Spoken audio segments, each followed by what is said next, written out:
Uma boa noite a todos. Estamos felizes porque estamos na casa de Deus para estudarmos mais um pouquinho da sua palavra. Cesarina está revelando aqui a nossa idade agora há pouco, né? Eu disse, Cesarina, não fala isso. Ela disse que a gente nos conhece desde 94, e é verdade. Quando começou a igreja da Messejana, em 94, o pastor Zezinho era o pastor aí da igreja da Messejana, e nós íamos passar um ano aí na igreja da Messejana para formar uma liderança para que ele continuasse ali. Nessa época a gente frequentava a igreja de José Walter, e nós íamos passar um ano aí na Messejana para formar ali com os irmãos a liderança da igreja da Messejana. Então já faz alguns dias, né? De 94 para cá. Mas graças a Deus que nós estamos ainda com vida e na esperança da volta de Jesus. Amém. Nesta noite nós vamos estudar um pouquinho sobre o plano de Deus, que Deus nunca desistiu do seu povo. Deus sempre dá um passo cada dia mais para salvar a cada um de nós que somos pecadores, que somos negligentes, mas Deus está sempre disposto a nos perdoar e a nos salvar. Eu gostaria de abrir a Bíblia nessa noite, no capítulo 3, no capítulo 4 do livro de Atos. Atos dos Apóstolos, no capítulo 4. Todos possam abrir aí as vossas Bíblias. Atos, capítulo 4, e o verso que nós vamos ter como base é o verso 12. Mas antes disso, nós vamos pedir a orientação de Deus para o estudo da sua palavra nessa noite. Senhor nosso Deus e Pai, mais uma vez a Tua palavra está sendo aberta. Nós queremos pedir que o Senhor também abra o nosso coração, a nossa mente, para que venhamos entender qual é a Tua vontade para cada um de nós nesta noite, em nome de Jesus. Amém. Amém. Atos capítulo 4, verso 12. Na minha tradução diz assim: e não há salvação em nenhum outro, porque debaixo do céu não existe nenhum outro nome dado entre os homens, pelo qual importa que sejamos salvos. A palavra de Deus diz que não há salvação em nenhum outro. Em nenhum outro ser nós encontramos a salvação, a não ser em Jesus Cristo. E aí vem-nos uma pergunta: teria Deus criado o homem para depois deixar o homem morrer? Qual é o plano de Deus para a raça humana, para o ser humano? Deus sempre teve um plano para o ser humano, para a raça humana.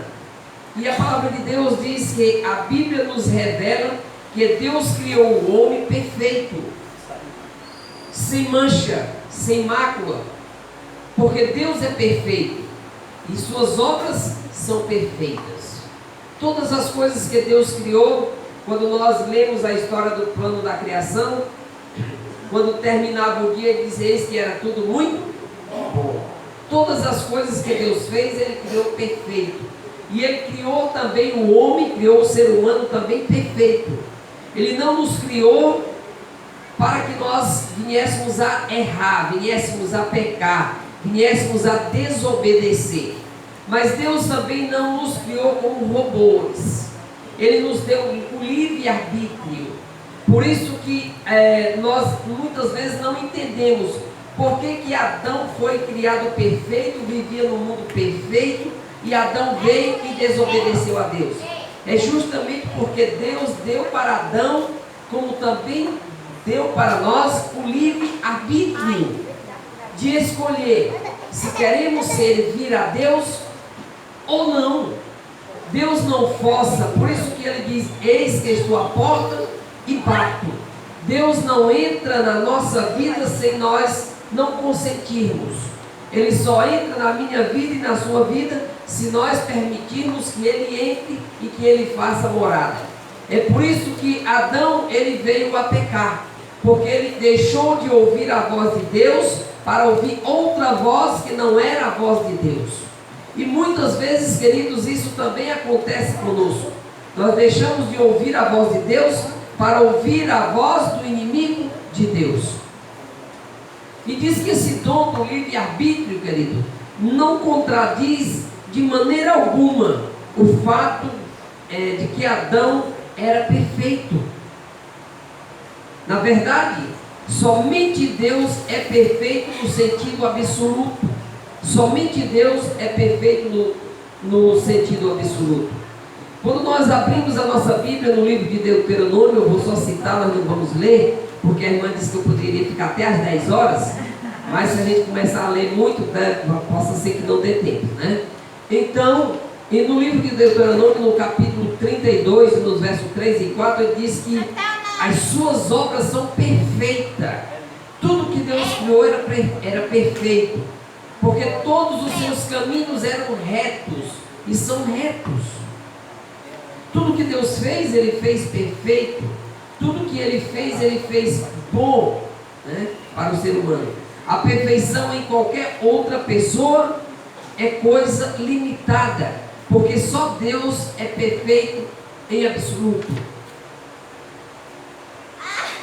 Mas quando a palavra diz que a obediência não foi programada nas faculdades intelectuais do homem, mas viria voluntariamente do coração. Deus não colocou algo em nós, não nos programou para que nós fôssemos obedientes. Ele nos deu a liberdade de escolher se queremos servir a Deus ou não. Porque essa obediência ela deve vir de dentro do coração, não porque Deus o colocou, Deus o forçou a você ser obediente. É por isso que os nossos primeiros pais, eles vieram a errar, vieram a pecar. A palavra diz assim: mas quando o pecado entrou no mundo, nossos primeiros pais, Adão e Eva, se corromperam espiritualmente e arruinaram o seu próprio caráter. Queridos, quando o pecado ele entra na nossa vida, ele arruina a nossa vida, o nosso caráter e o caráter daqueles que estão também muitas vezes ao nosso redor. Porque ele ofende não só a mim, mas também o restante das outras pessoas. E foi o que aconteceu aqui com Adão e Eva. O pecado de Adão e Eva chegou até nós. Ele arruinou não só a sua própria vida, mas a vida de Eva, mas a vida de um mundo inteiro.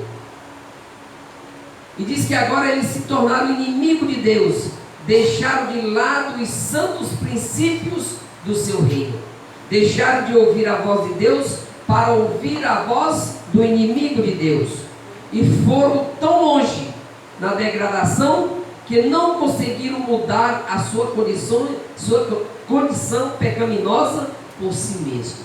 Nós, por nós mesmos, nós não podemos mudar a nossa natureza pecaminosa, porque a nossa vontade é sempre de fazer algo que não é a vontade de Deus. Essa é a nossa vontade, porque nós temos duas naturezas. Nós temos a natureza humana e a natureza carnal e a natureza espiritual. Aquela natureza que nós mais alimentarmos é a natureza que vai sobressair. E qual é o meu desejo? O meu desejo sempre, muitas vezes, é de alimentar mais a minha natureza carnal, a minha natureza natural. Qual é a nossa natureza natural? É a vontade de fazer as coisas da nossa maneira, do nosso jeito, não da vontade de Deus. E foi isso que aconteceu com Adão e Eva. Foi em face desta grave condição do homem que Deus pôs em ação o seu plano de salvação. Deus, queridos, ele não foi pego de surpresa quando Adão e Eva pecaram. Eles já sabiam que isso iria acontecer. E Pedro diz que ele já tinha um plano antes da fundação do mundo. Antes que criasse esse mundo, antes que criasse o homem, Deus já tinha um plano. Se o homem viesse a pecar, Deus viria em resgate desse homem. Deus viria em resgate desse homem. Na sua previsão, na previsão de Deus, o plano já estava traçado quando nossos primeiros pais pecaram. Ele viu que o homem pecaria e de antemão tomou providência para sanar o mal.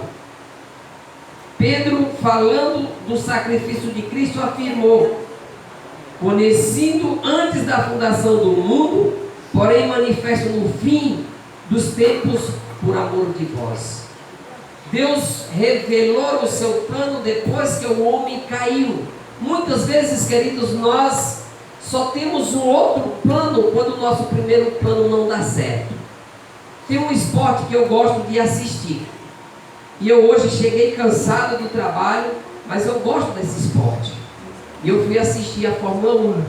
Eu gosto da velocidade, eu gosto, e eu vi ali as equipes conversando: olha, nós vamos trabalhar com o plano B. Eles tinham um plano A, que era de trocar 2 vezes os pneus dos carros, mas eles viram que a pista não estava consumindo muito pneu, e eles foram para o plano B, que era apenas uma vez, botar o pneu mais duradouro para que fosse até o final. E com isso a equipe que fez isso foi a vencedora, porque eles tinham um plano. E nós, queridos, Deus também, Ele planejou todas as coisas. Ele planejou todas as coisas. Ele já sabia que o homem iria pecar. Ele já sabia que Lúcifer ia pecar. Aí os irmãos podem perguntar: e por que Deus não eliminou? Imagine, queridos, se Deus tivesse eliminado a Satanás, sem deixar que as coisas acontecessem. O que queriam ficar falando os outros anjos não caídos? Que Deus era um Deus injusto. Se alguém errasse, Ele iria e castigaria. E eles iam agora obedecer a Deus não por amor, mas por temor. E Deus deixou que as coisas acontecessem para que eles pudessem entender que Deus estava certo e o inimigo de Deus estava errado. Mas eles já conheciam o plano, eles já sabiam que tudo isso iria acontecer. E Ele planejou em mandar o seu Filho para que Ele viesse resgatar o homem após o pecado. Deus não ordenou a existência do pecado, mas Ele previu-a, porém. Deus não ordenou. Muitas vezes nós colocamos a culpa em Deus quando as coisas estão erradas na nossa vida. Não é Deus, queridos. Muitas vezes somos nós mesmos que procuramos, porque a palavra de Deus diz: qual é o resultado do pecado? É a morte. E muitas vezes nós procuramos a morte. Não é Deus que deseja que você venha sofrer as consequências, mas cada ato, cada ação, ela tem uma reação. Cada coisa que nós fazemos, nós vamos pagar o preço daquilo que nós fazemos. E a Bíblia diz que Deus tomou providência para enfrentar a terrível emergência. Tão grande era o seu amor pelo mundo, que aceitou entregar o seu Filho unigênito, para que todo aquele que nele crê não pereça, mas tenha vida eterna. São João 3, verso 16. E ele vai te comentando sobre esse assunto do desejado de todas as nações. Ela diz o seguinte: foi para poder salvar o homem que o Filho de Deus se fez membro da família humana. O Filho de Deus, ele teria que entender a raça humana. E não tinha como ele entender a raça humana se ele não se tornasse membro dessa família. Para que você conheça uma pessoa, você tem que morar com ela. Porque só quem conhece uns aos outros são aqueles que convivem. E Jesus precisava conhecer-nos como nós somos. E por isso Ele veio, Ele encarnou, Ele nasceu, Ele cresceu em uma família para que Ele pudesse entender quais são as nossas necessidades. Aí diz que Ele, nascendo de Maria, Ele se fez homem, viveu como homem, sem deixar de ser Deus e sem cometer pecado algum. Tendo a sua humanidade unida ao Pai, Ele produziu a vida perfeita que a lei de Deus requer. Foi um fardo muito grande que Cristo carregou. Ele assumiu os pecados do mundo. Ele assumiu os meus pecados. Ele assumiu os seus pecados. Foi julgado, foi injustiçado, foi condenado, levou 39 chicotadas. Está escrito na palavra de Deus. Paulo diz que levou 39 porque os judeus só poderiam dar 40 chicotadas. Se desse 40 não poderia dar mais. Paulo diz que ele levou 40 menos uma, porque eles queriam bater mais em Paulo. Jesus levou logo as 40 de uma só vez. E diz-nos a serva de Deus que o seu corpo ficou de todo ferido em pedaços, e sua carne foram arrancada pelos açoites que foram dadas pelo vigorosa mão do carrasco. Veja, querido, tudo isso que Cristo passou, Ele passou por causa de mim, por causa de você. Ele não teria necessidade de fazer isso, mas por amor a mim e amor a você, Ele se sujeitou a tudo isso, a sofrer tudo isso, para que viesse salvar o homem. Como se não bastasse, colocaram na sua cabeça uma coroa de espinho, que fez jorrar sangue pela sua face. Apesar da cruz, foi levada por Jesus pelas ruas, as estreitas ruas, e ele caiu, mas ele se levantou. Se levantou porque pensou em você, porque pensou em mim, e em todos que um dia viriam aceitar o seu sacrifício. Amém. Cristo caiu, mas ele levantou. Ele levantou porque ele pensou em você, porque ele pensou em mim, porque ele pensou em cada um de nós, que um dia viríamos aceitar essa mensagem. Grandes pregos perfuraram aquelas mãos que só fizeram bem, e os pés que só caminhavam para cumprir a missão de levar o amor do Pai àquelas almas famintas de sede e de pão. Qual seria o mal que Jesus havia feito, querido? Nenhum. Mas ele sofreu tudo isso por amor a mim e a você. Mas ele suportou por mim e por você. Amém. Teve sede e lhe deram vinagre para beber.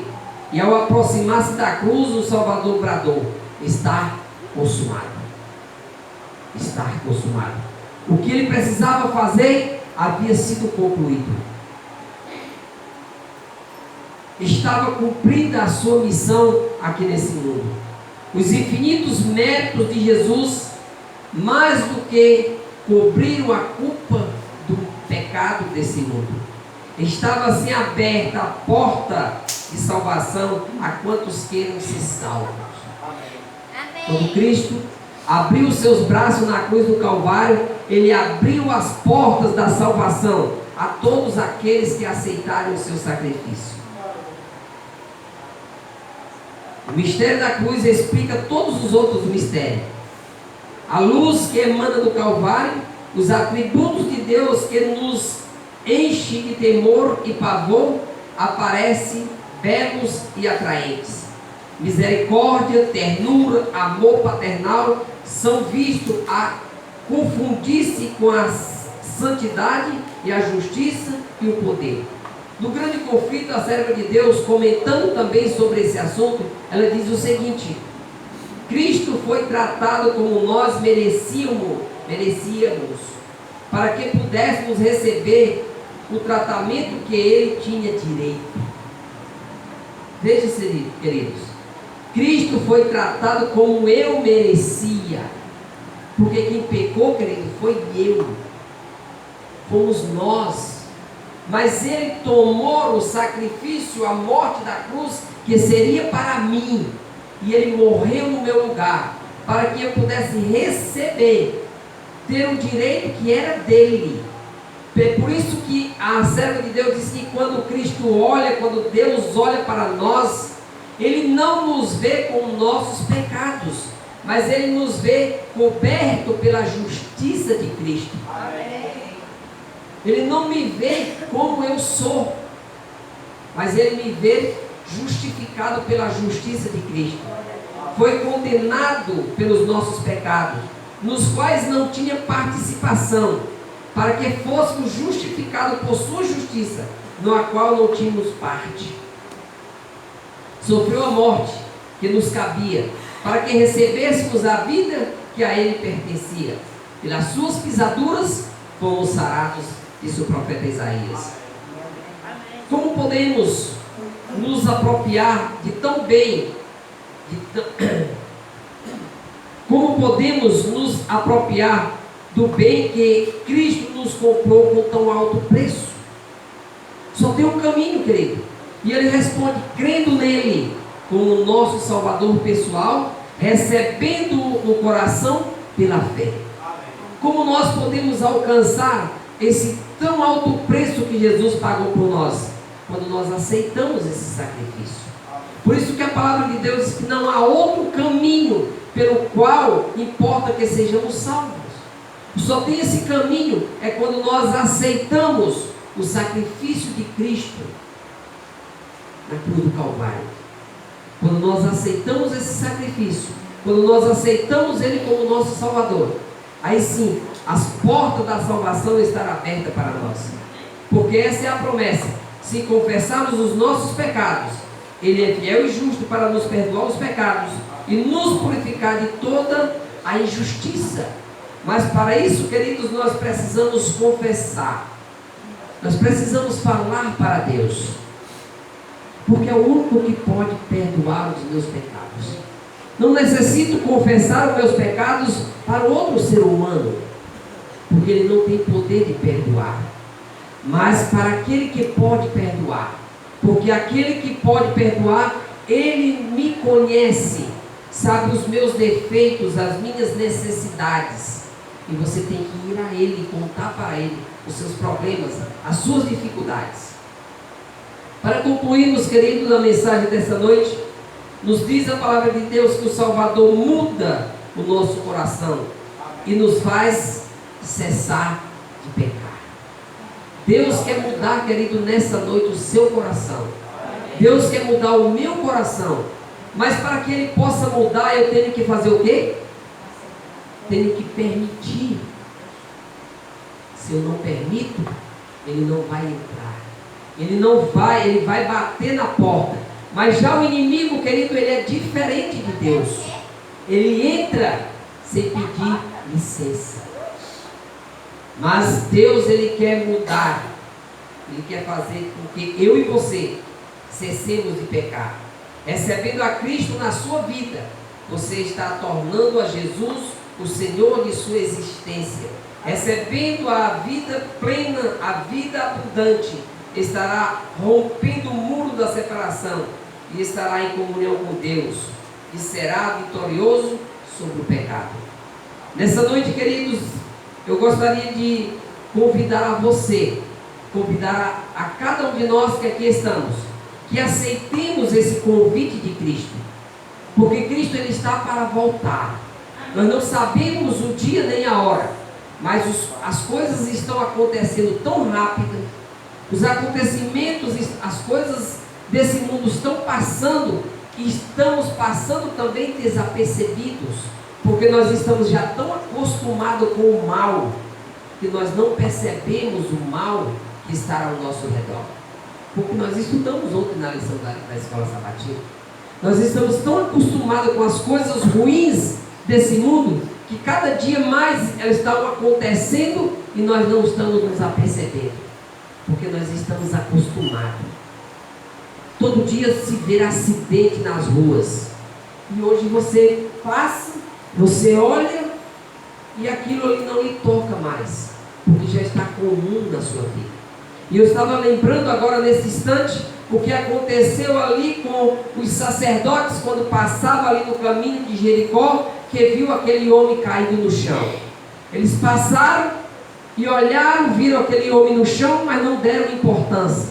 Passou também um levita, olhou, mas já estava acostumado com aquilo, não deu importância. Mas veio alguém que era rejeitado, alguém que era rejeitado pela sociedade, que olhou e ele sentiu compaixão daquele ser humano que estava ali. E ele foi lá, levantou, levou, cuidou, deixou para que alguém cuidasse. Nós já estamos tão acostumados, queridos, com as coisas ruins desse mundo, que não nos apercebemos, que não estamos fazendo nada para ajudar aqueles que mais necessitam. Eu convido a vocês nesse instante a se colocarem em pé e cantarmos juntos o hino 192 do nosso hinário para nós finalizarmos. Eu vou pedir o jovem que vem aqui, porque cantar eu não sei. Falar eu já falo, mas cantar não dá certo. Se eu cantar, dá para sair todo mundo correndo daqui. Vamos cantar o hino 192, Infinita Graça.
Senhor nosso Deus e Pai que está nos céus, muito obrigado por esses momentos que passamos na Tua presença e queremos pedir, Senhor, que Tu nos leve agora em paz para os nossos lares. Que o Senhor nos dê uma semana de bênção, uma semana de comunhão contigo. Toma nas Tuas mãos, perdoa as nossas falhas e os nossos pecados. É o que te oramos em nome de Jesus. Amém.